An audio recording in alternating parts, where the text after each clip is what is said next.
Sigurado ka na ba talaga sa desisyon mong yan, Danica? Napalingon si Danica sa nagsalita sa kanyang likuran. Nakita niya ron ang kaibigan niyang si Karen. Kasalukuyan niya kasing inaayos ang kanyang mga gamit sa table dahil paniguradong ilang buwan siyang mawawala. Oo naman, Karen. Kailangan ko tong gawin. Aniya. Titira ka talaga sa bundok para lang makakuha ng promotion? Paano kung mapahama ka doon? Danica, delikado yung gagawin mo. Saad ni Karen. Alam ko naman yun, Karen. Pero kailangan ko talaga tong gawin eh. Ayaw ko mabigo si mommy sa akin. Sagot niya. Ba't naman kasi ganyan ang mommy mo? Oo nga, at magaling siyang journalist. Pero hindi ibig sabihin, kailangan mo ring maging kasing galing niya. Alam ko naman na ayaw mo naman talaga maging journalist, pero dahil dyan sa mommy mo, yun ang kursong kinuha mo. Karen, hayaan mo na ako. Gusto ko lang naman na maging proud sa akin si mommy. Magmula nang mamatay si ate at daddy, hindi ko na ulit siya nakitang masaya. At alam ko na kapag nakakuha ako ng promotion, magiging masaya na siya. Ay naku, ewan ko sa'yo, Danica. Kapag may pagkakataon na tumawag ka sa akin, ay, teka, wala namang kuryente doon sa pupuntahan mo. Paano na lang kapag nawala ng battery ang cellphone mo? Paano ko malalaman kung buhay ka pa ba? Grabe ka naman, Karen. Hindi naman ako kakainin ng mga tao doon. Gusto ko lang mapag-aralan kung anong klase ng buhay meron sila doon. Babalik din naman agad ako kapag nakuha ko na yung impormasyon na kinakailangan ko. Oo na, basta mag-iingat ka doon ha. Ngumiti siya at niyakap si Karen. Ito lang kasi, ang nag-iisa niyang kaibigan. Kaya nga sobra niya itong pinahahalagahan. Pagkatapos niya magpaalam kay Karen, agad na siyang dumiretso sa kanyang kondo upang kunin ang kanyang mga gagamitin. Pumunta na rin siya sa terminal nang makuha niya ang mga kinakailangan. Halos 2 oras lang ang kanya naging biyahe hanggang makarating siya sa paanan ng bundok. Kaya mo to, Danica. Ginusto mo to, kaya panindigan mo. Bulong niya sa sarili habang nakatitig sa bundok na nasa kanyang harapan. Nagsimula na ulit siyang maglakad. May dala naman siyang mapa, kaya hindi siya maliligaw. Meron din siyang kompas na hawak. Sanay na siya sa ganitong gawain. Ngunit ang kahibahan lang, titira siya ngayon sa bundok kasama ang mga taong pagkukunan niya ng impormasyon. Hindi siya natatakot, kahit pa mag-isa lang siya naglalakad sa kabundukan. Halos 2 oras na rin siya naglalakad, hanggang sa makita siya na isang batang lalaki na sa tingin niya, nasa 10 taong gulang na. Napangiti siya at nilapitan ng batang naghuhukay sa lupa. Magandang araw! Nakangiti niyang bati. Agad naman napalingon sa kanya ang bata. Kumunot ang noon nito na makita siya. Mabuti na nga lang, hindi ito natakot sa kanya. Sino po kayo? Magalang na tanong ng bata. Ako si Ate Danica. Anong pangalan mo? Buboy po. Buboy, alam mo ba yung sitio Santa Lucia? Pwede mo ba akong samahan doon? Opo, doon po ako nakatira, kaya pwede po kitang samahan. Ano nga po pala kailangan mo sa lugar namin? Tanong ni Buboy. Ha? Wala. Gusto ko lang kasi mamasyal sa lugar niyo at naliligaw din ako. Ngumiti sa kanya si Buboy at inilagay ang mga laman ng kamote sa sako na nahukay nito. Tinulungan niya sa pagbubuhat ang bata at nagkukwentuhan sila habang naglalakad. Ang bilis mo magtiwala sa akin. Paano na lang kapag masamang tao pala ako tas bigla kitang kinuha? Tanong niya. Malakas po ang pakiramdam ko, Ate Danica. Halata naman po sa inyo na mabait ka eh. Kung masama kang tao, baka kanina mo pa ako kinuha. Pero hindi mo po ginawa kaya alam ko mabuti kang tao. Katwiran ni Buboy. Ganon din ba yung mga tao sa inyo? Opo, malapit na tayo ate. Ipapakilala kita sa mga magulang ko. Ngumiti siya at nagpatuloy na sila sa paglalakad. Hanggang sa marinig niya ang boses ng mga tao. Nang marating nila ang lugar, pinagtitinginan sila ng mga tao. Kaya hindi niya tuloy maiwasan na mailang. Nanay, nandito na po ako at may kasama po ako. Maganda po siya, nanay. Sigaw ni Buboy na makarating sila sa isang bahay na gawa sa kugon. Mula sa loob, lumabas ang isang babae. Magulo ang buhok nito, ngunit nang makita siya agad nang umiti. Ay kagandang babae naman itong kasama mo, anak. Pasok ka. Pagpasensya mo na to aming bahay, ha? Naku, kutis mayaman ka pa man din. Sabi ng babae. Ako nga pala si Gina. Magandang araw po, ako po si Danica. Tumuloy sila sa loob ng bahay at inilibot niya ang kanyang paningin. Simple lang ang bahay, ngunit hindi naman mainit. Ano nga palang ginagawa mo rito, Danica? Bihira lang na may napapadpad dito sa amin dahil liblib na lugar ito. Naligaw po kasi ako sa hagubatan hanggang sa makita ko tong si Buboy. Sagot niya. Sabi niya po, samahan ko siya rito, nanay. Sabat ni Buboy. Ganoon ba? Gusto mo ba ihatid kita sa bayan? May mga sasakyan doon para makauwi ka na sa inyo. Sabi ni Aling Gina. Huwag po, naglayas po kasi ako sa amin. Ayoko po pong bumalik.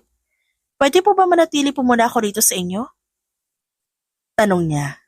Ayaw niya magsinungaling, ngunit hindi pwedeng malaman ng mga tao na isa siyang journalist. Sikreto nga lang itong ginawa niyang pagkuha ng impormasyon. Kaya dapat walang makaalam. Pwede naman, Danica. Ngunit hindi ko nga lang alam kung kaya mo mamuhay dito. Tulad nga ng sinabi ko kanina, kutis mayaman ka. Baka hindi ka magtagal dito sa amin. Huwag po kayo mag-alala. Pipilitin ko po na mamuhay rito kasama kayo. Kung yan ang nais mo, pumapayag ako, Danica. Nakakain ka na ba? Hindi pa po. Naku, mabuti na lang pala at nakapagluto na ako. O siya, ibaba mo muna yung mga gamit mo. Para makakain na tayo. Buboy! Tawagin mo na ang mga kapatid mo. Dun sa labas para makakain na tayo. Utos ni Aling Gina at agad namang sumunod si Buboy. Upo ka muna, Danica. Maghahanda ako ng pagkain para makakain na tayo. Sabi ni Aling Gina. Sige po, maraming salamat po. Umalis ang babae sa kanyang harapan, kaya pinalibot niya ang tingin sa buong bahay. Puro gawa sa kahoy ang materyales. Kaya palihim niya yung kinuna ng litrato gamit ang kamera na dala niya. Ilang sandali lang siya naghintay hanggang sa dumating na si Buboy kasama ang dalawang batang babae. Siya sa Ate Danica. Dito siya sa atin titira kaya magpakabait kayo sa kanya. Ate Danica, sila naman po yung mga kapatid ko. Anding at Bebeng po ang pangalan nila. Ngumiti siya sa dalawang bata at ngumiti rin naman ang mga ito sa kanya. Ngunit halatang nahihiya ang mga ito. Pagpasensya mo na itong tanghalian natin, Danica. Hindi pa kasi nag-aani ang asawa ko ng palay, kaya nilagang saging lang ang pananghalian natin. Ayos lang po. Dapat nga po nagpapasalamat po ako sa inyo dahil pinatuloy niyo po ako rito sa bahay niyo kahit di niyo po ako kakilala. Walang anuman, iha. O sige na, kumain ka na. Matamis naman ang saging na yan. Napalingon siya kay Aling Gina nang ilapag nito ang isang plato ng nilagang saging sa lamesa. Agad naman na kumuha ang mga bata. Marahil gutom na ang mga ito. Hindi na siya nag-inarte. Kumain na rin siya. Naramdaman niya ang saya nang makita si Aling Gina kung paano asikasuhin ng mga anak nito. Kahit na mahirap lang ang mga ito, halatang halata naman na punong-puno ng pagmamahal ang mga bata. Lumipas ang buong maghapon, kinilala niya ang mga tao sa sitio. Tulad ni Buboy, mababait din ang mga ito. Hindi siya pinag-isipan ng masama ng mga tao at kung ano-ano pa nga ang binibigay sa kanya, lalo na ang mga bata. Nakilala na rin niya ang asawa ni Aling Gina na si Mang Carding. Kinabukasan maaga siyang nagising upang tumulong sa mga gawaing bahay. Pinagbabawalan na nga siya ni Aling Gina, ngunit hindi siya nakinig. Kailangan niya rin naman kasing tumulong sa mga ito dahil sa kabaitan na pinapakita ng mga ito sa kanya. Kuya Leo! Malakas na sigaw ni Buboy. Agad siyang napalingon sa sinigawan ni Buboy. Nakita niya ron ang ilang mga sundalo, kaya kumunot ang kanyang noo. Hindi niya alam na may mga sundalo pala na napapadpad sa lugar na ganito. Kumusta ka na, Buboy? Nagpakabait ka ba abang wala ako? Nakangiting tanong ng lalaking nagngangalang Leo. Oo naman po, Kuya Leo. May papakilala nga po pala ako sa'yo, Kuya.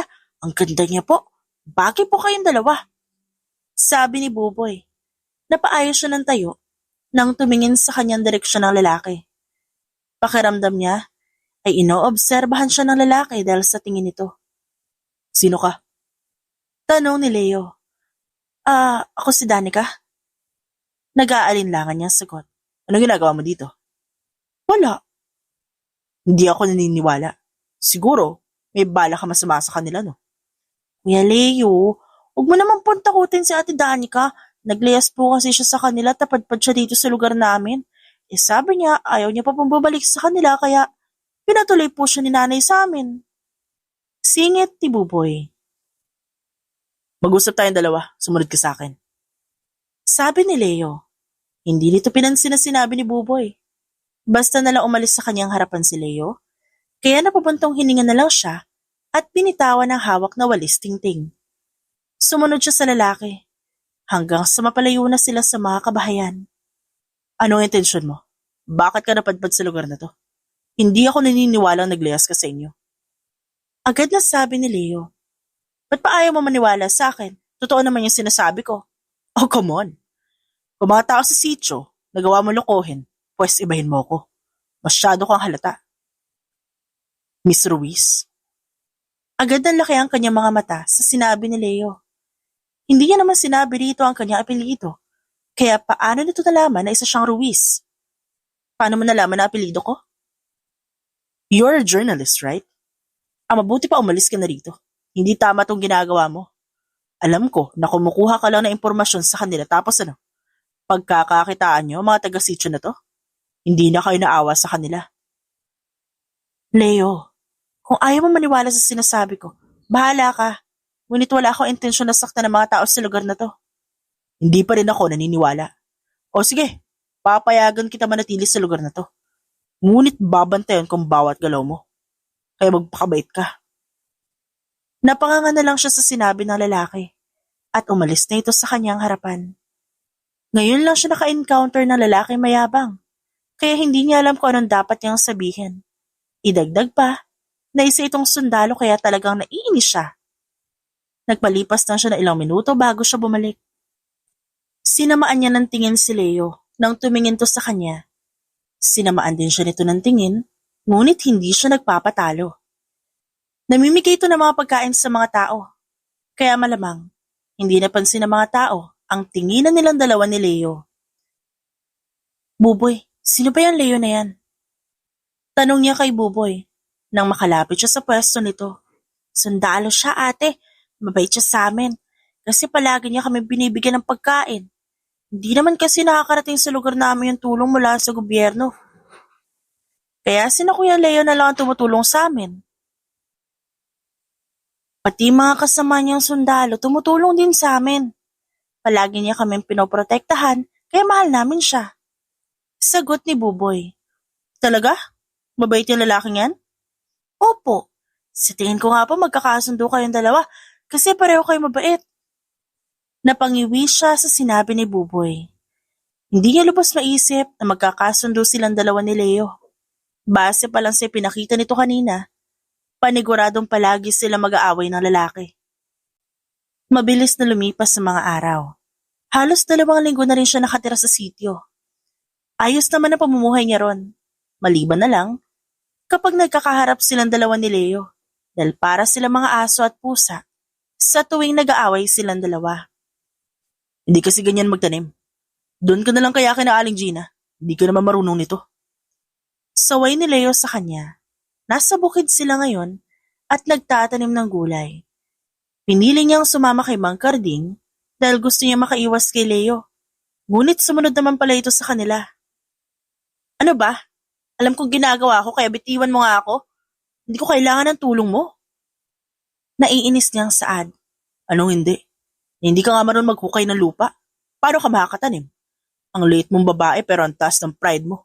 Ikaw na nga itong tinutulungan tapos nagmamagaling ka pa. Masungit na sabi ni Leo. Hindi ko naman kasi sinabi sa'yo na tulungan mo ko. Doon ka na nga, nakakainis ka. Shoo! Shoo! Hindi ako aso. Huwag mo ako itaboy ng ganyan.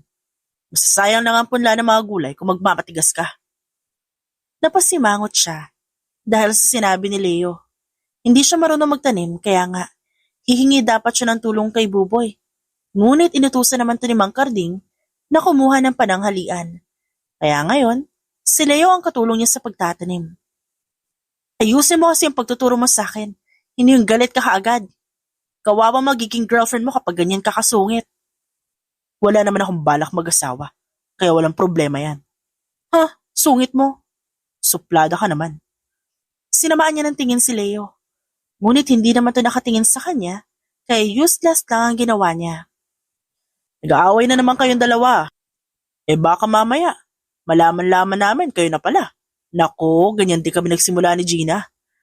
Nagsusungit sa akin pero sa huli naging asawa ko din naman. Sabat ni Mang Karding nang mapansin na nag-aaway na naman silang dalawa. Hindi po mangyayari yan, Mang Karding. Wala po akong gusto dito kay Danica, masyado masungit. Sabi ni Leo, kapal na mukha mo, hindi rin ako magkakagusto sa'yo, no?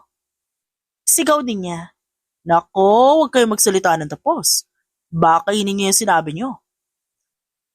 Hindi niya na lang pinansin ang sinabi ni Mang Karding at pinagpatuloy ang pagtatanim. Ilang oras lang, agad na rin silang natapos. Grabe, nakakapagod. Aniya, ano nakakapagod dun? 10 punla ng kamatis lang ang naitanim mo? Ano naman, at di sa kapagtanim ako, yun ang mahalaga. Katwiran niya, nag-aaway na naman po kayong dalawa? Kumain na po muna tayo ng pananghalian. Sabi ni Buboy. Napangiti na lang siya at excited na umupo sa bangko.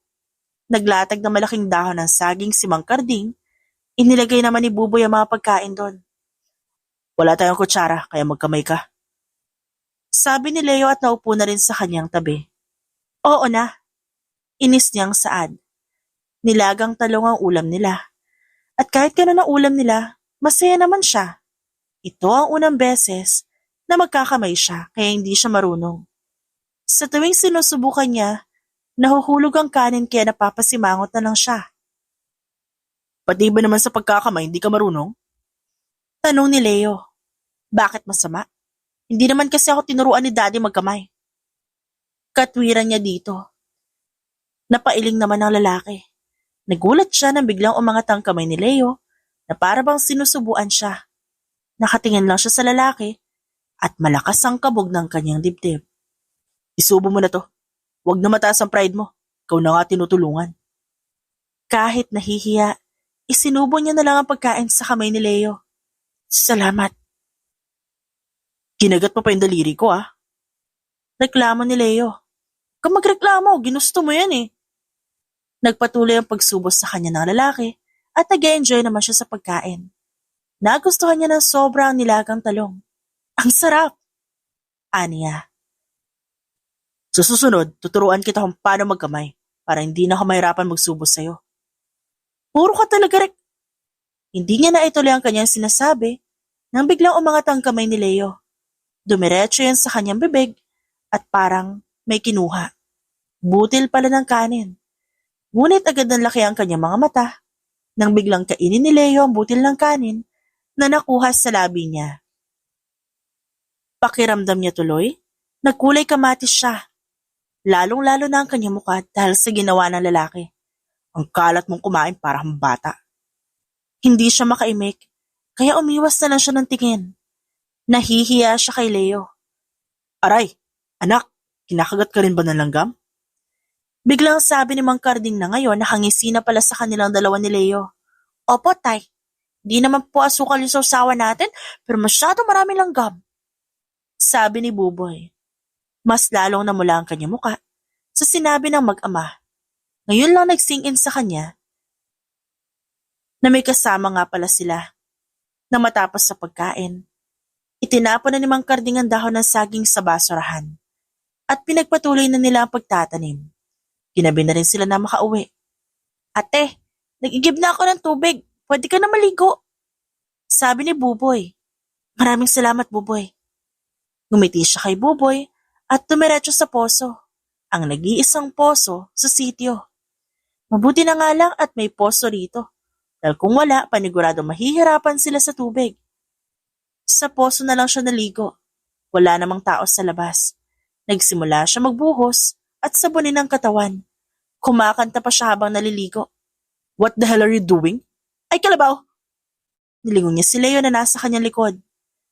Halos mapatulala pa siya dahil wala itong suot na damit at may nakasampay din na tuwalya sa balikat nito. Ano ba? Basta ka nalang sumusulpot dyan sa likod ko. Inis niyang saad. Masyado kasi malakas yung boses mo, kaya hindi mo napansin. Huwag ka nga rin maingay. Alam mo namang natutulog niya ibang tao. Tas ganyan pa yung suot mo? Really? Sando and shorts? Paano na lang kami manilip sa'yo dito? Oo na, ang sungit mo talaga. Tsaka wala namang maninilip sa akin dito eh. Hindi basta sa mga tao dito. Kahit na, pero kung sa bagay, wala nga naman palang masisilip sa'yo. Nakangising saad ni Leo. Sinamaan niya ito ng tingin. Alam niya na naman kung anong pinapahiwating nito. Hindi kalakihan ang dibdib niya. Kaya malamang, yun ang pinupunto nito. Ano ba kasing ginagawa mo dito? Hindi ka pa rin ba tapos na inisin ako ha? Diyos ko, maghapon na kitang kasama? Hanggang gabi ba naman makakasama pa rin kita? Ang OA mo, nandito ako para maligo. Tinarayan niya ito at hindi pinansin. Nagpatuloy lang siya sa pagligo. Wala naman siyang pakialam kung nasa harapan niya ang lalaki. Dahil gusto niya na matapos para makatulog na agad siya. Sabunin mo nga likod ko. Biglang utos ni Leo. Nakaupo ito sa kanyang harapan at nakikihati sa tubig niya. Kapal na mukha mo ah. Hindi mo naman ako utusan, kaya huwag kang ganyan. At ba't ka nakikihati sa tubig ko? Pinag-igib ako ni Buboy, kaya mag-igib ka rin ng sarili mong tubig. Ang taray mo. Baka nakakalimutan mong ako nagsubo sa'yo ng pagkain kanina. Bitin pa nga ang kain ko eh, mas inuna kitang subuan. Ito na lang ang kabayaran mo sa ginawa ko sa'yo kanina. Kaya huwag ka magreklamo dyan. Kahit na naiinis, ginawa niya ang pinag-uutos ni Leo. Marami na rin naman ito nagawa sa kanya at simpleng bagay lang ang hinihiling nito kaya sinunod niya na. Ngunit agad na uminit ang kanyang muka nang mahawakan ang balikat ni Leo. Masyado yung malapad at matigas. Hoy, natulog ka na ba dyan? Pati ka gumagalaw. Sungit. Kinuha niya ang sabon at sinabunan ng likod ng lalaki. Kahit na nahihiya siya, pinagpatuloy niya pa rin ang ginagawa hanggang sa matapos siya. Tapos na. Maligo ka na rin. Kinuha niya ang tabo at nagbuhos ng 5 beses bago tumayo. Hindi niya matagalan ang presensya ni Leo. Masyado na siya nahihiya sa lalaki at hindi niya alam kung anong nangyayari sa kanyang puso. Nice legs, Danica. Sabi ni Leo. Binilisan niya ang paglalakad hanggang sa makarating sa bahay ni na Aling Gina at Mang Carding. Meron siyang sariling kwarto doon, kaya doon na lang siya nagbihis. Hanggang sa pagtulog, laman ng kanyang isip si Leo. Halos ayaw nga siyang dalawin ng antok. Dahil naiisip niya ang gwapo mukha ni Leo. Kaya kinabukasan, para siyang zombie dahil hindi siya masyado nakatulog. Abay, nakatulog ka ba na maayos, Danica? Ba't kanya na itsura mo? Nagtatakang tanong ni Aling Gina. Opo, Aling Gina. Huwag niyo na lang po ako intindihin. Nasa labas sila ng bahay ngayon at nagkakape. Ate, manghuhuli kami ng isda sa ilog ni Kuya Leo mamaya. Gusto mo po bang sumama? Agad na tanong ni Buboy na makita siya. Talaga? O sige. Sige po ate. Tutulungan ko lang po si Kuya na ayusin yung mga kawil na gagamitin natin. Sabi ni Buboy at nagmamadaling umalis. Mag-asikaso ka na rin, Danica. Babaunan ko na lang kayo ng nilagang kamote para hindi kayo magutom doon. Sabi ni Aling Gina, kaya agad siyang tumango. Pumasok siya sa kanyang kwarto at nagpalit ng damit. Ang kwarto na kanyang ginagamit ay kwarto ni na Bebeng at Anding. Ngunit sa ngayon, siya muna ang natutulog doon. Simpleng t-shirt at jogging pants lang ang sinuot niya. Nagbaon din siya ng jacket at sombrero. Ate Danica, tara na! Sigaw ni Buboy mula sa labas ng kanyang kwarto. O sige na, lalabas na ako, Buboy. Itinali niya ang kanyang buhok at nang matapos, lumabas na siya ng kwarto. Naabutan niya si Leo at Buboy na nasa sala at na makita siya tumayo na rin ang mga ito. Ate, nasubukan mo na bang mga will ng isda? Tanong ni Buboy habang naglalakad sila. Hindi pa, turuan mo ako mamaya kung paano para marami tayong mahuli. Pwede naman po ate, pero mas magaling mga will si Kuya Leo, kaya dapat sa kanya magpaturo. Sabi ni Buboy. Ayoko magpaturo sa kanya. Masyado siya masungit. Mas lalong ayaw kitang turuan. Ang taray mo kaya. Sabat ni Leo na mukhang narinig pala ang pinag-uusapan nila. He, di ka naman kinakausap dyan. Manahimik ka. Mataray niya nga saad. Nakita mo na, Buboy? Ang sungit niya. Kaya wag mo yung tuturuan mamaya. Sabi ni Leo. Nag-aaway na naman po ba kayong dalawa? Kailan po ba matatapos ang away niyo? Natatawang tanong ni Buboy. Malabo mangyari na matapos ang away namin, Buboy. Oo nga. Palagi niya akong inaaway. Yung lalaking yan. Yan ang pagsabihan mo. Daldal mo. Napasimangot na lang siya. At nagpatuloy na sila sa paglalakad hanggang sa makarating sila sa isang ilog. Pakiramdam niya tuloy. Gusto niyang maligo sa ilog dahil napakalinis ng tubig. Buboy, ihanda mo na yung pamain natin. Utos ni Leo na agad namang sinunod ng bata. Pinagmamasdan niya ang dalawang lalaki na abala sa pag-aayos ng kawil. Nang matapos, ibinigay ni Buboy ang isang kawil sa kanya. Nagpaturo muna siya kung paano yun gamitin. Doon ako sa kabilang parte ng ilog, Kuya Leo, para mas marami tayong mahuli. Sabi ni Buboy. Gusto niya sanang pigilan si Buboy, ngunit mabilis ito nakaalis, kaya silang dalawa na lang ni Leo ang naiwan. Hay, naiwan na naman ako kasama ka. Reklamo niya. Huwag ka na magreklamo. Ayusin mo na rin panguhuli mo ng isda dyan. Utos ni Leo. Napasimangot na lang siya dahil sa sinabi ng lalaki. Ilang minuto siyang naghintay hanggang sa biglang gumalaw ang kanyang kawil. Ngunit hindi niya naman alam kung anong gagawin. Leo, sa tingin mo ba may nahuli na ako? Feeling ko kasi meron na eh. Paano ba to? Tumayo si Leo at pumunta sa kanyang likuran. Nagulat siya nang hawakan na lalaki ang kanyang kamay mula sa likod. Para natuloy ito nakayakap sa kanya. Malakas ang kabog ng kanyang dibdib at sa oras na yon, alam niyang delikado na siya. Mukhang nauhulog na siya sa masungit na lalaking to. Unti-unti mo lang itaas at kapag sa tingin mo nakuha mo na, biglain pataas ang kawil. Ramdam niya ang hininga ng lalaki sa kanyang leeg dahil nga nakapusod ang kanyang buhok. Mas sinigpitan pa ni Leo ang pagkakahawak sa kanyang kamay at biniglang itaas ang kawil. Wow! Ang laking tilapia! Masayang sabi niya. Lumingon siya kay Leo. Sa likod. Ngunit maling desisyon yon dahil halos magdikit na ang kanilang labi. Pakiramdam niya, mahahalikan niya na ang lalaki kapag gumalaw pa siya. Nakatitig lang siya sa mukha ni Leo hanggang sa unti-unting bumaba ang mukha nito sa kanya at naglapat ang kanilang labi. Hindi siya makagalaw. Hindi niya alam kung anong dapat niyang gawin. Ang ganda mo. Saad ni Leo matapos siyang halikan. Ano bang ginagawa mo sa akin, Danica, ha? Bakit ako nagkakaganito sa'yo? Ginayuma mo ba ako? Anong kayuma? Hindi ako marunong gumawa nun, no? I know. Then hahayaan ko na lang ang sarili ko mahulog sa'yo. And be ready. I'll make you fall in love with me. At di mo ako mapipigilan sa gagawin kong ito. Tulala lang siya hanggang sa umalis si Leo sa kanyang likuran. At kinuha ang isda na kanyang nahuli sa kawil. Ano? Hindi kita maintindihan. Naguguluhan niyang saad, kaya agad na lumingon sa kanya si Leo. Hindi ko na kayang pigilan ang nararamdaman ko, Danica. I'm falling in love with you. Nung una inis talaga ako sa'yo eh. Idagdag pa, na nalaman ko na journalist ka kaya sinusungitan kita. Ayaw ko sa mga journalist, pero habang tumatagal, napapansin ko sa sarili ko na hindi kompleto ang araw ko kapag di mo ako pinapansin. Kaya nga ako nagsusungit sa'yo eh, dahil gusto ko mapansin mo. Alam mo ba na halos pagbawalan ko na lahat ng sundalo ko na huwag tumingin sa'yo? Masyado ka kasing maganda. Kaya natatakot ako na baka may magkagusto pa sa'yo na iba. Gusto ko, akin ka lang. Kaya pinagbabawalan ko ang mga sundalo ko na lapitan ka. Call me crazy.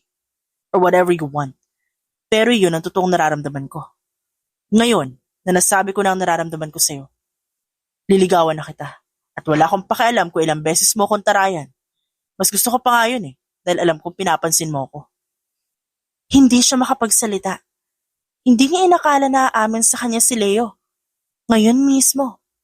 Akala niya kasi, natural na nagsusong ito sa kanya. Yun pala ginagawa lang yun ng lalaki upang mapansin niya. Leo. And I'm not sorry for the kiss. I actually like it. Gusto niyang sabihin kay Leo na may nararamdaman na rin siya para dito. Ngunit hindi niya ginawa. Gusto niyang maranasan kung paano ligawan ng lalaki. At gusto niyang tignan kung seryoso ba talaga ito sa kanya. Mabilis na lumipas sa mga araw. At talagang ang tinutuon ni Leo ang sinabi nito sa kanya. Talagang niligawan siya nito. Mas lalo lang tuloy siyang nahulog dito. Dahil nakita niya kung gaano ito kamaalaga sa kanya. Ramdam niya na sincere sa kanya ang lalaki. Tara sa bayan. Saad ni Leo na makita siya nito. Ha? Ayoko nga. Come on, babe. Mag-date naman tayo. Bumili na rin tayo ng gamit mo. Uuwi din naman tayo dito mamaya hapon. Paano ang mga tauhan mo, Aber? Kaya nila na wala ako, babe. Tara na. Nabigla siya na hilahin ni Leo. Hindi na siya nakapagpaalam kay Aling Gina at Mang Carding dahil sa ginawa ng lalaki. Hindi mo man lang ako pinagpalit ng damit? Maganda ka pa rin naman kahit anong suot mo. Sabi ni Leo. Napairap na lang siya sa sinabi nito. Simpleng short at black t-shirt ang suot niya, kaya paanong nagandahan si Leo sa kanya. Ilang oras sila naglakad hanggang sa makarating sa bayan. Wait, si kuya ba yun? Lumingon siya kung saan nakatingin si Leo at nakita niya rin na isang lalaki na kamukha nga nito at may kasama itong isang babae. Halika, lapitan natin sila. Ipapakilala kita kay kuya. Sabi ni Leo at hinawakan siya sa bewang. Hindi na siya nakapagsalita dahil muli na naman siyang hinila nito. Nagmumukha na nga siyang manika sa ginagawa sa kanya ng lalaki ngayon. Oh Leo, anong ginagawa mo dito sa bayan? Agad na tanong ng kuya ni Leo nang makita sila. Bumibili ng gamit ni Danica. By the way, and this is my girlfriend and her name is Danica. Babe, this is my kuya Luke. Pagpapakilala sa kanya ni Leo, kaya halos kuratin niya sa bewang ang lalaki. Teka, Ate Clara? Ikabalikan na ulit kayong dalawa? Oh wait, kailangan tumalaman ni Lexi. Hi, Leo. Nakangiting bati ng babae. Love, huwag kang umiti kay Leo. Nung nakita mo naman ako, hindi ka ganyan ngumiti sa akin. Saway ng kanyang kuya sa babaeng kasama nito. My God, look. Huwag mo sasabihin na nagsiselos ka kay Leo. Mauna na kami sa inyo, Ate Clara. Baka mamaya mas lalo pang uminit ang ulo sa akin ni kuya. May date nga din pala kaming dalawa ni Danica. Sabi ni Leo at muli na naman siyang hinila. Kanina mo pa ako hinihila? Reklamo niya na makalayo sa kuya ni Leo. At ba't mo ako pinakilala na girlfriend mo? Hindi pa nga kita sinasagot. Ilusyonada ka rin, no? O bakit? Doon din naman tayo papunta. Kaya inunahan na kita. Come on, babe. Bili na tayo ng gamit mo. Naglibot-libot na sila sa buong bayan upang bumili ng mga gamit. Bumili na rin siya ng mga pasalubong sa mga bata at ilang mga gamit sa sitio. Ayos na ba yung binili mo? Wala ka na nakalimutan? Oh, uwi na ba tayo? Yes, baka gabihin tayo sa daan.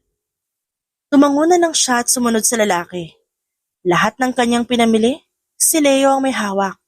At kahit nakunin niya yun sa lalaki, hindi naman ito binibigay sa kanya. Marami pa man din ang pinamili niya, kaya panigurado na mabigat yun. Ngunit mukhang madali lang kay Leo dahil hindi naman to umaangal. Hindi ka ba nabibigatan, Leo? Tanong niya. No, babe. Kung gusto mo pati ikaw buhatin ko eh. Mayabang nitong Saad. Yabang mo talaga, no? Hindi ako mayabang. Talaga nagsasabi lang ako ng totoo. Mas malala ang training namin dito nun. Major ka, di ba? Ang bata mo pa para maging major. Paano mo nagawa yun? At bakit ka nagsundalo? Wala akong plano maging sundalo. Pero dahil idol ko si Kuya Luke, ginaya ko siya. Kung bata ako para maging major, si Kuya naman commander. Wala eh. Masyado raw kasi kami magaling ni Kuya. Kaya mabilis na tumaas ang ranggo namin. Lahat ng operasyon namin laban sa mga terorista, successful. Bunso ka na ba? Nope. May isa pa kaming kapatid na babae. At isa rin siyang sundalo. Idol niya naman kami pero ayaw namin siya magsundalo talaga. Yun nga lang, masyado matigas ang ulo. Namalayan na lang namin. Isa na rin pala siyang katulad namin. Hinayaan na lang namin siya ni kuya. Kita naman namin masaya siya. At ang pangalan niya Lexi. Grabe, pamilya pala kayo na alagad ng batas. Ang galing naman. How about you, babe? Bunso ako pero yung ate ko namatay sa isang aksidente kasama si daddy. Kaya kaming dalawa na lang ni mami ang naiwan. Magmula na mawala ang ate at daddy ko, hindi ko na nakitang ngumiti si mami. Kaya pinili ko itong trabaho na to. Kasi gusto ko siya ulit makita masaya. Magaling kasi siyang journalist. At gusto ko rin na maging proud siya sa akin. Kahit na hindi ito yung gusto ko, ginawa ko pa rin para sa nanay ko. I'm proud of you, babe. Ngumiti na lang siya hanggang sa nagpatuloy na sila sa paglalakad. Na makarating sila sa sitio, pinamigay niya sa mga tao ron ang pinamili niya. Masaya siya dahil kahit paano nakakatulong siya sa mga taong nasa sitio. Maraming salamat sa ulam na binili mo, ate. Ngayon lang ako ulit nakatikim ng ganito. Kasalukuyan silang kumakain ng hapunan at fried chicken ang ulam nila. Masaya siya dahil nagustuhan niyo ni Buboy. Kapag bumaba ulit kami ni Leo sa bayan, bibili pa ako ng masasarap na pagkain. Mukhang nagkakamabutihan na talaga kayong dalawa ni Leo, Danica. May nararamdaman ka na rin ba para sa lalaking yon? Tanong ni Aling Gina. Biglang namula ang kanyang muka dahil sa tanong nito. Talagang may nararamdaman na siya para sa lalaki. Nahihiya lang talaga siya umamin. Ay nako, tignan niyo mukha ni Danica. Dinaig pa kamatis sa pagkapula. Natatawang saad ni Mang Karding. Mang Karding naman. Nahihiya niyang sagot. Alam mo, Danica, wala namang masama kung aamin ka na mahal mo si Leo. Wala naman siyang kasintahan at nakikita ko seryoso siya sa'yo. Bagay talaga kayong dalawa, wag mo nang pigilan yung nararamdaman mo para sa kanya. Ang kailangan mo lang gawin, aminin mo na sa kanya yan. Naghahanap lang po ako ng magandang tiyempo para masagot ko siya. Suportado ko kung ano man maging desisyon mo, iha. Sabi ni Aling Gina, kaya napangiti na lang siya. Nagpatuloy sila sa pagkain hanggang sa matapos. Handa na sana sila matulog. Ngunit nagulat sila nang may tumugtog na gitara sa labas ng bahay. Dumungaw sila sa pinto at doon nakita niya si Leo na nakangiti sa kanya. Nasa likod naman nito ang ilang sundalo na may hawak na gitara. Kasing ganda mo ang gabing ito, Danica. Hayaan mong ihayag ko sa iyo ang nararamdaman ko sa pamamagitan ng isang awitin. Nagsimula nang kumanta si Leo at aaminin niya. Maganda ang boses ng lalaki. Talo pa nga ang boses niya. Mas lalo tuloy siyang na-inlove dito. Sa panahon nila ngayon, hindi na uso ang panghaharana. Ngunit ginawa pa rin sa kanya ng lalaki. Halos tuloy lahat ng taga-sityo nakatingin kay Leo at sa kanya. Nakatitig lang ang lalaki hanggang matapos itong kumanta. Alam kong bago pa lang tayo nagkakilala, ngunit seryoso ako sa'yo, Danica. Handa akong gawin lahat para sa'yo. Ako ang ngingiti para sa'yo kapag malungkot ka. Ako ang magsisilbing panyo mo tuwing iiyak ka. Handa ako makinig ng tawa mo. Ako ang magiging tahanan mo sa magulong mundo. Kaya sana tanggapin mo ang pag-ibig ko. Nagsigawan ng mga tao nang biglang lumuhod si Leo. Hinampas-sampas na nga siya ni Aling Gina. Ngunit wala yung epekto dahil nakafocus na ang kanyang tingin kay Leo. Oo na nga, sige na nga Leo, sinasagot na kita. Ngumiti si Leo at biglang pumasok ng bahay. Nilapitan siya ng lalaki at mariing hinalikan sa noo. I'm the luckiest man tonight. Bulong ni Leo sa kanya. Kinabukasan puro tukso ang ginawa sa kanya ng mga tao kaya natatawa na lang siya. Magandang umaga. Kape para sa maganda kong girlfriend. Sabi ni Leo at inabot sa kanya ang isang tasa ng kape. Agad niya naman yung kinuha at ininom. Kanato kaya ta ngayon? Biro niya. Sino ba namang hindi gaganahan kung ganyang kaganda ang girlfriend ko? Bolero ka rin, no? I am not, babe. Nagsasabi lang ako ng totoo. Oo na, pero nagulat ako sa ginawa mo kagabi Hindi ko inakalang haharanahin mo ko. Babe, lahat naman siguro ng babae gusto makaranas ng harana. Kahit na sa ganitong panahon, Dapat ipakita ko pa rin sa'yo na seryoso ako. Ganyan kita kamahal. At mahal din kita. Naipakita mo sa akin na totoo yung nararamdaman mo at seryoso ka pa. Napahampas naman si Leo sa sariling braso. I did not expect that. Swerte ko naman. Dahil nakuha ko ang babaeng mahal ko. Napailing na lang siya sa sinabi ni Leo. At pinagpatuloy ang pagkakape. Ilang linggo ang lumipas, naging masaya ang kanilang relasyon. May mga araw na nag-aaway silang dalawa. Iyon bang parang simpleng away lang, ngunit magkakaayos din. Hindi kasi pumapayag si Leo na lilipas ang buong magdamag na magkaaway silang dalawa. Sige na kasi babe, ipagluto mo lang naman ako pagkain ano ba masama dun? Basta, ayaw kong pumunta sa bahay mo. Medyo malayo pa man din yun sa kabahayan. Baka ano gawin mo sa akin Kanina pa kasi siya kinukulit ni Leo. Naipagluto niya ito na hapunan ngunit tumatanggi siya. Sa totoo lang, kinakabahan siya sa tuwing wala silang kasama ni Leo. Babe naman, minsan na nga lang ako humiling sa'yo, hindi mo pa ako papayagan. Hindi mo na ba ako mahal? Ba't ayaw mo ako ipagluto? Siguro may baka mahal no? Anong pangalan ng taong yan Babariling ko? Ang OA mo, Leo. Hindi ako OA, babe. Sige na kasi ngayon lang naman ako humiling sa'yo Oo na, sige na. Yes, ipagpapaalam kita ka Aling Gina. Doon ka muna sahan para hindi ka nila hanapin. Tumango na lang siya sa sinabi ng lalaki. Mabilis siyang hinila sa labas ng bahay. Naabutan nila sa Aling Gina na nagtatahi ng damit. Aling Gina, iramin ko po muna ito si Danica Ipagluluto niyo po kasi ako na hapunan ko. O sige. Sagot ng matandang ginang. Umiti na lang siya sa babae at mabilis siyang hinila ni Leo. Napailing na lang siya sa kagawa ni Leo dahil muntik pa itong matapilok. Nanghuli pala kami ni Buboy ng tilapia sa ilog. Kaya ito na lang iluto mo para sa akin, babe. Wow, hindi naman halatang handa ka, no? Tinatarayan mo na naman ako, babe. Sige na, magluto ka na. Nakapagsaing na rin naman ako kaya ulam na lang lulutuin mo. Napaasik siya sa sinabi ng lalaki at nagsimula na lang magluto. Matagal na rin siyang naninirahan sa lugar na ito. Kaya marunong na siya sa mga simpleng gawain, tulad ng pagpapaapoy sa kalan at pamimitas ng gulay. Amoy pala masarap na. Bulong ni Leo mula sa kanyang likuran. Niyakap siya ni Leo mula sa kanyang likuran at tinignan ng niluluto niyang sinigang na tilapia. Kumuha siya ng konting sabaw at humarap kay Leo. Hinipan niya muna yon bago inilapit sa bibig ng lalaki. Tikman mo nga kung ayos na yung lasa. Ngumiti si Leo at hinigo pang sabaw sa sandok. Saglitong natigilan kaya agad siyang nakaramdam ng kaba. Hindi ba masarap? Anong lasa? Ba't ayaw mo magsalita? Sunod-sunod niyang tanong. Babe, ang sarap. Sagot ni Leo. Nakakainis ka? Ba't di ka kasi nagsalita kanina? Akala ko tuloy pangit ang lasa ng luto ko. Speechless kasi ako. Masarap ang luto mo Walang halong biro. Pwede na talaga kitang asawahin. Napairap siya sa sinabi ni Leo.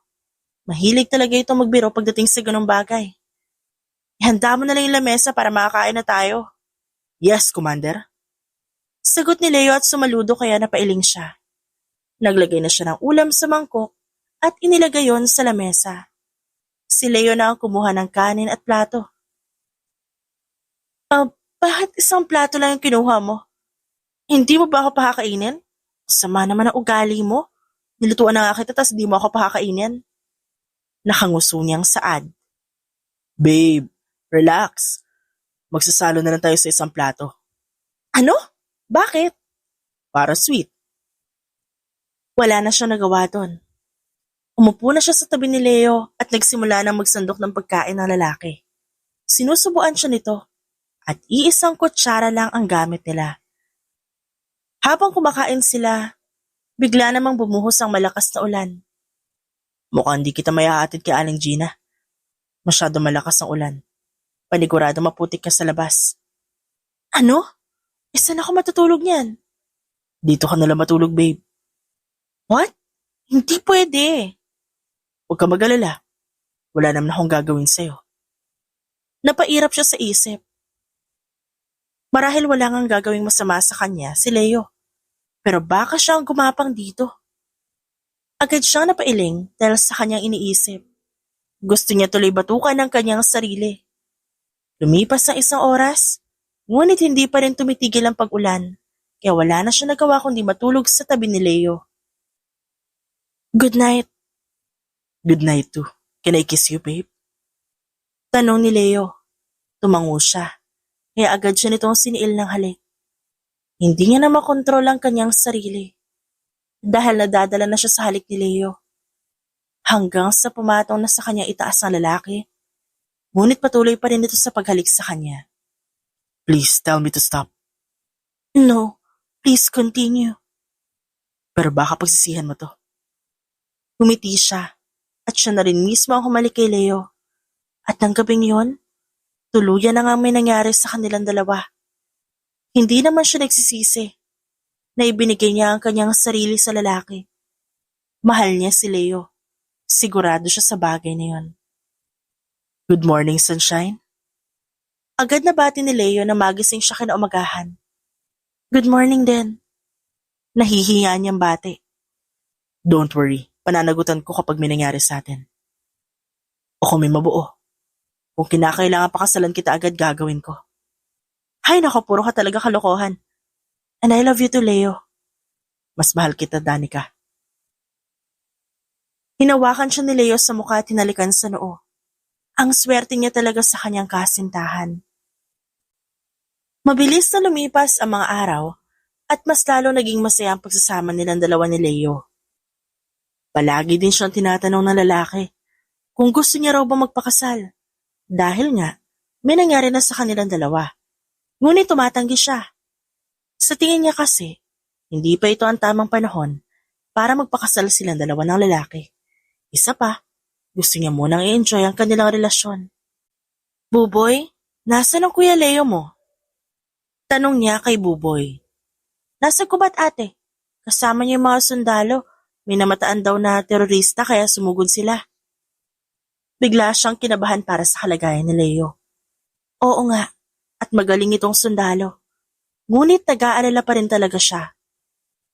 Huwag ka na po mag-alala sa kalagayan ni Kuya Leo, Ate Danica.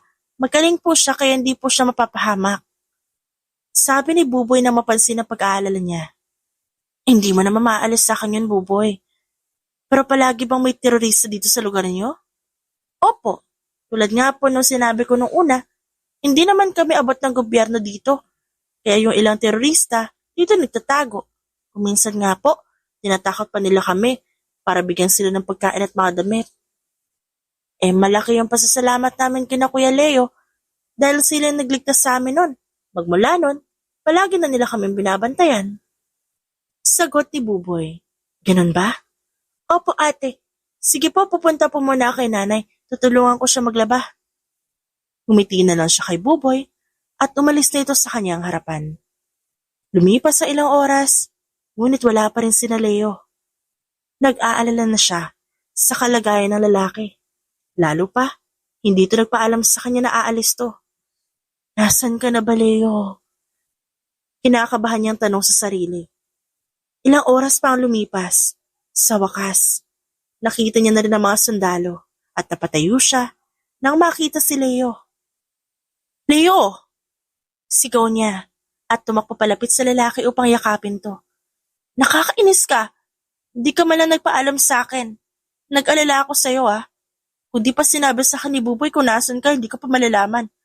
Sa susunod naman magsabi ka sa akin para hindi ako nag-aalala sa'yo ng ganito. Sorry babe. Biglaan kasi yung naglakad namin Tulog ka pa kanina, kaya hindi na kita ginising. Sa susunod magpapaalam na ako sa'yo para hindi ka na nag-aalala sa akin. Aba dapat lang no? Teka, nahuli niyo ba yung mga terorista? Hindi, pero nakapagpadala na ako ng mensahe kay Kuya Luke tungkol sa mga teroristang yan. Sila na bahala sa mga yon. Kumain ka na ba? Gutom ka ba? Pagod ka siguro. Ang mabuti pa magpahinga ka muna. Easy there, babe. Alam ko nag-aalala ka sa akin, pero kumalma ka. Nandito na ako sa tabi mo. Natatawang saad ni Leo. Nakakainis ka kasi Akala mo siguro wala nag-aalala sa'yo dito. Akala mo ba wala kang uuwian dito? Oo na po, mahal ko. Sorry na nga, patawarin mo na ako. Come on, nagutom ako kanina sa barila namin. Subuan mo na lang ako ng pagkain. Sa bahay ni Leo sila dumiretso at ang ibang sundalo naman nagpahinga. Meron ng pagkain sa bahay ni Leo, kaya agad niya yung inihanda upang makakain na ang lalaki. Pakbet ang ulam nila, kaya na maihanda niya yon, naupo siya sa tabi ni Leo. Kumain ka. Aniya dito. Babe, may tatanong pala ako sa'yo. Ano yon? You're a journalist, right? At alam ko rin na kaya ka napadpad dito. Gusto mong pag-aralan ng buhay ng mga tao. At alam ko rin na hindi ka habang buhay narito. Kailan ka babalik sa lungsod? Saglit siyang natigilan dahil sa tanong ni Leo. Ilang buwan na rin siya sa city na ito. At alam niya ang buhay na meron dito. Kung tutuusin, pwede na nga siyang bumalik sa lungsod. Ngunit hindi niya magawa. Masyado na siya napamahal sa mga taong narito. Kaya hindi niya alam kung may iwan niya pa ang lugar na to. Hindi ko rin alam. Pwede na nga akong bumalik sa amin eh. Pero hindi ko magawa kasi mas gusto ko na rito. Handa na ako mamuhay ng simple rito kasama kayo. Pero paano ang trabaho mo doon? Hindi mo yung pwedeng iwan, babe. Alam mo naman na mahal kita, diba? Kung akong tatanungin, gusto ko narito ka lang din. Ngunit hindi pwede. Kasi may buhay ka sa lungsod. Pero ayaw ko na doon. Gusto ko rito na kasama kayo. Babe, dito na lang ako. May natanggap akong balita sa lungsod. Hindi ba't kilala ang mami mo bilang journalist? Bali-balita kasi na inatake siya sa puso. Wala nag-aasikaso sa mami mo at di ka mahanap ng mga tao dahil narito ka. Natahimik siya sa sinabi ni Leo. Kapag mami niya talagang pinag-uusapan talagang nanghihina siya. Mahal niya si Leo. Mahal niya ang mga tao rito sa sitio. Ngunit kailangan niyang puntahan ang kanyang ina na nasa lungsod lalo pa't may sakit to.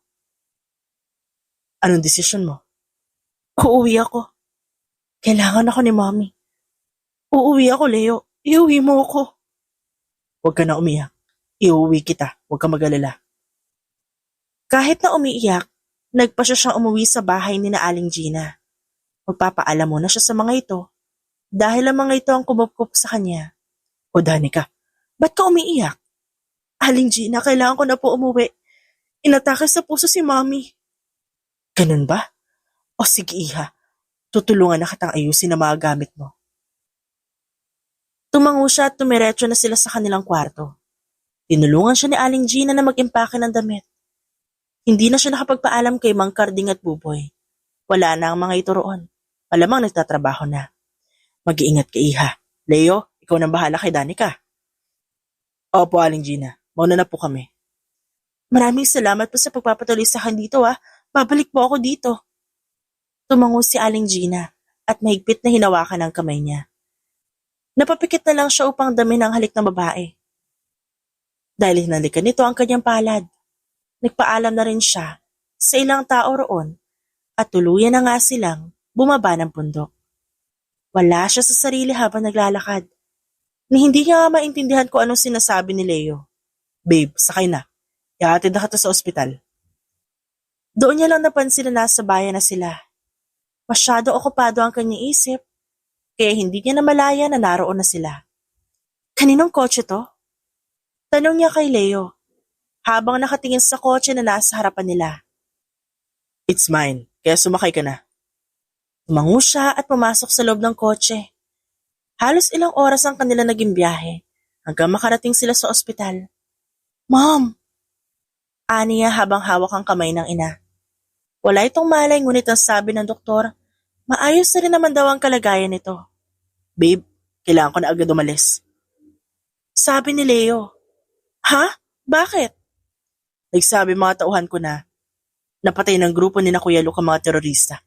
Kailangan ko mag-report. Hindi ko rin pwedeng iwan na matagal ang mga sundalo ko sa bundok. Ganun ba? O sige, mag-iingat ka sa pagmamaneho Tumango si Leo at mariin siyang hinalikan sa labi. Hinalikan din siya nito sa noo bago nagmamadaling umalis. Nilingon niya naman ang kanyang ina na hanggang ngayon wala pa ring malay. Mom, gising ka na. Please, nandito na ako. Lumipas ang buong magdamag Ngunit hindi pa rin gumigising ang kanyang ina. Nagawa niya na ang article para sa mga tao sa sitio Santa Lucia. Ngunit hindi pa rin talaga nagigising ang kanyang ina. Mom, please. Please po. Kalaunan, nanlaki ang kanyang mga mata nang mapansin na gumalaw ang kamay ng kanyang ina. Mommy! Danica? Opo, Mommy. Si Danica po ito.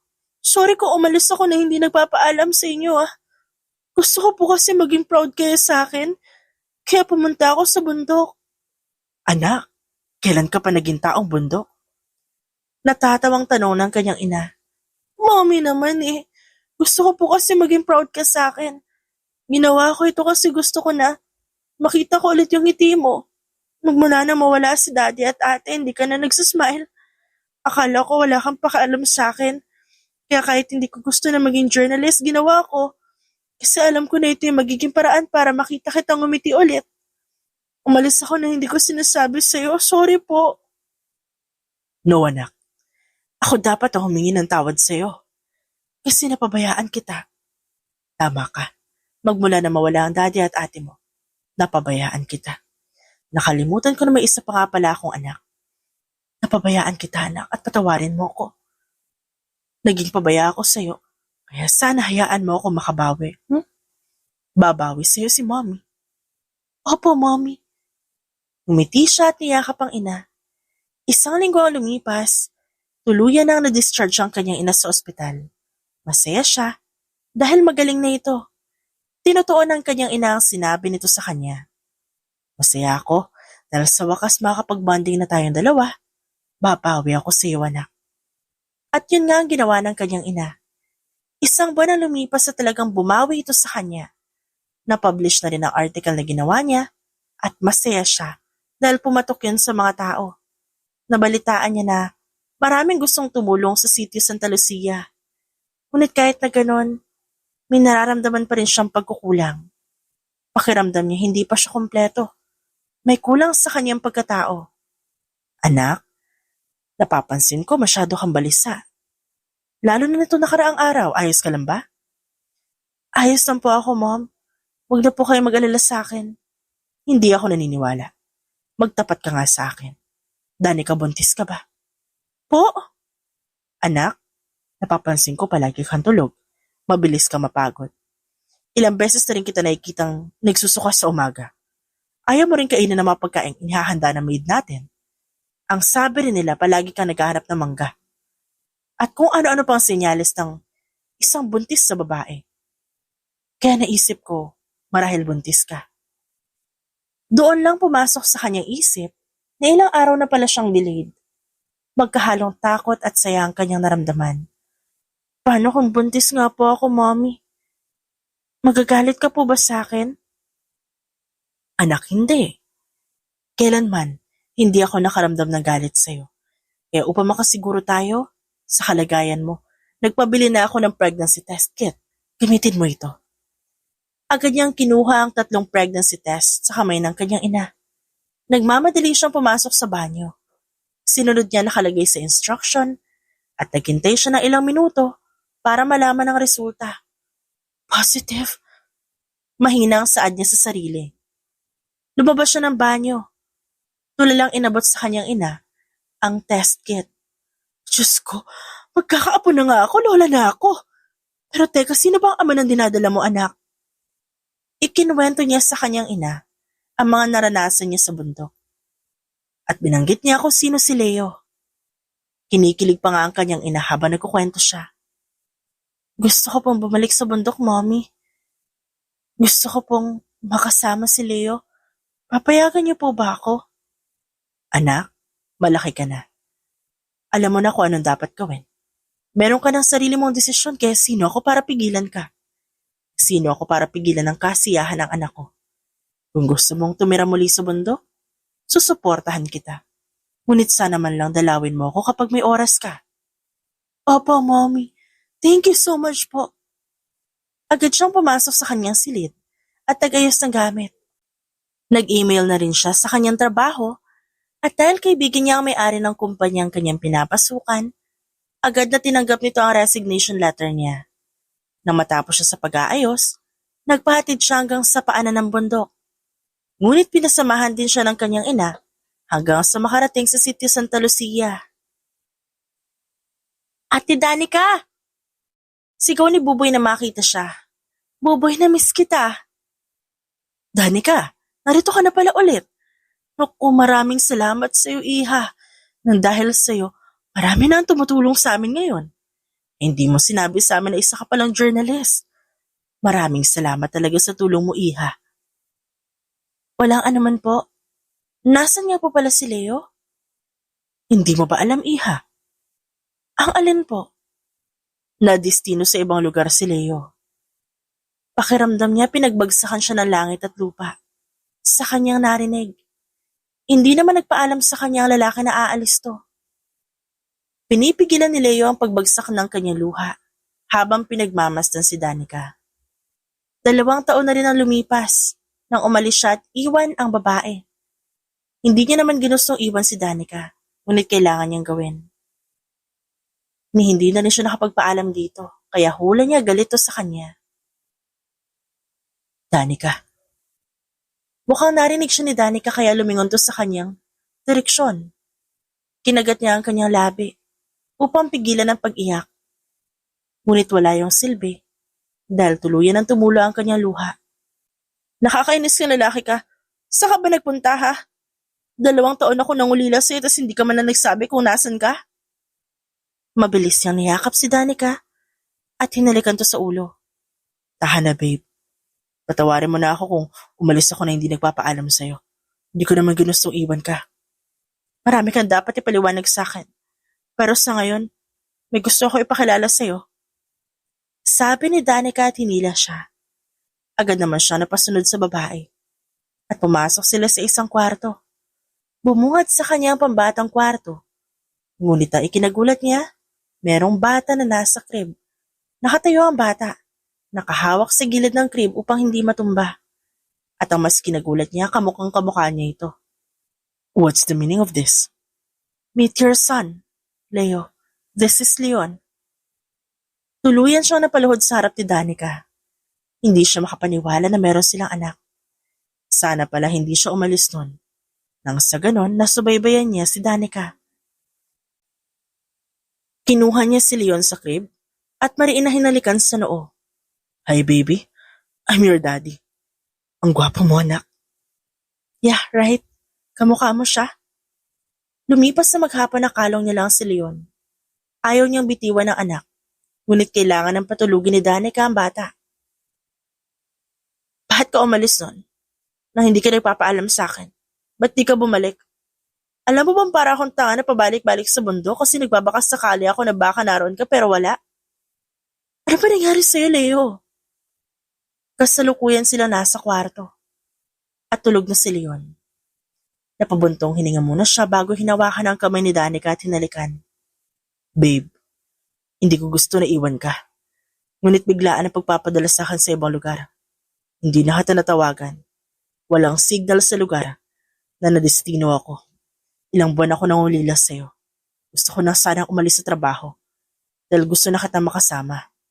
Pero sabi ng commander namin, isang misyon pa raw kaya pumayag ako. Kasama ko si Lexi sa misyon na yon. Ang bunso kong kapatid. Ngunit hindi ko naman alam na mapupuruhan pala ako sa misyon na yon. Natamaan ako ng balas sa ulo kaya nakamatose ako. Pero bago ko ipikit ang mga mata ko, ikaw nasa isip ko, Danica.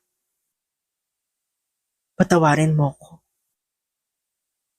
Mabuti na lang at alam ni na Aling Gina ang address mo dito sa syudad. Kaya nang bumalik ako doon, madali kita nahanap. I'm sorry kung naiwan kita.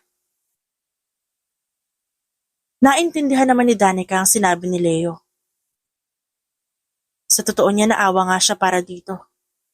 Ayos na ako, Leo. Paliwanag mo lang naman na hinihingi ko eh. At ngayon nga na nalaman ko na ang dahilan mo, pinapatawad na kita. Tama na ang ilang taon na nagkahiwalay tayo. Sabay na nating palakihin si Leon. At masaya ako kasi bumalik ka pa rin sa akin. Pero mas masaya ako at mas sasaya pa kapag pinakasalan mo ko. Lumuhod siya sa harapan ni Danica at inilabas ang singsing na kanyang hawak. This may not be the most beautiful ring in the world, but this is the ring that I value the most. This is my mom's ring. Ang sabi sa akin ni Mommy, ibibigay ko lang to sa babaeng gusto kong pakasalan at ikaw yun. Ikaw ang babaeng gusto kong pakasalan. Will you marry me, Danica? Agad naman siyang tumango. Napangiti si Leo. Nangingilid ang luhas sa mga mata. Unti-unti niyang sinuot ang sing-sing sa daliri ni Danica at mariin niyong hinalikan. Mabilis na nga naging preparation ng kanilang kasal. Nakilala niya rin ang mami ng babae at masaya siya dahil tinanggap siya nito. Makalipas ng 2 buwan, itinaos ang kanilang kasal. At ngayon, nasa reception na sila upang ipagpatuloy ang kasiyahan. Halos lahat ng tao sa sitio Santa Lucia, kumpleto rin. Dahil yun ang request ni Danica. Eh sino ba naman siya para tanggihan ang kanyang asawa? Isa pa, malaki rin ang pasasalamat niya sa mga taga-sityo. Ako na yata ang pinakamasaya lalaki sa buong mundo dahil sa wakas asawa na kita. Bulong niya kay Danica. At masaya din ako dahil kasal na tayong dalawa. I love you, Mr. Salazar. I love you most, Danica. May Mrs. Salazar. Siya na nga yata ang pinakamasaya lalaki sa buong mundo. Dahil ngayon kasal na silang dalawa. Hindi niya na ito hinayaan na muling mag-isa pa at palagi na rin siya magpapaalam. Yun ang ipinangako niya dito at ipinangako niya sa kanyang sarili. At habang buhay, poprotektahan niya ang kanyang asawa at maging ang anak nilang si Leon. The end. It's shoutout time! Shoutout kina Stormy Litsala, Matilda Ramos, Yolanda Tejida, Merlin Borgada, Bambi Lee, Mary Jean Cunag, Mary Grace Alvarez, Merlin Bravo, Ronaldie Fajada, Maria Luz, Aniseta, Elvira Paleg, Maria Lynn Salazar, Angel Regala, at Charity Mayuga. Maraming salamat po sa inyong lahat.